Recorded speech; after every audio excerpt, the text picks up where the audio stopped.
Para maibsan ang traffic, patuloy ang diskusyon at konsultasyon ng DILG at MMDA kung paano nga ba dapat ang polisiya sa street parking.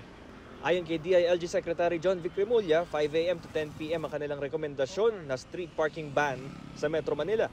Pagbabawal naman sa side street parking tuwing rush hour ang mungkahi ng MMDA, 7 a.m. to 10 a.m. at 5 p.m. to 8 p.m. Para naman sa Metro Manila Council, sa pamamagitan pa rin dapat ito ng mga ordinansa at rekomendasyon ng LGU, lalo kung hindi naman primary road.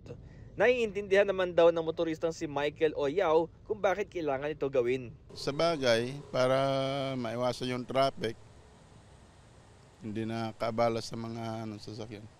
Hindi naman sang-ayon dito ang ambulance driver na si Jimmy Sacro. Mayroon pa rin.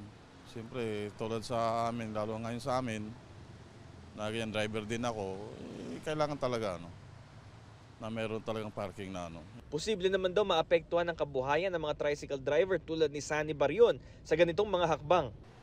Tulad yan, dito kami, nakapila kami rito. Hindi naman kami pwede kami basta aalis dito dahil una, dito kami naghahanap buhay. Dito kami kumuha ng pang-araw-araw dito sa bahay.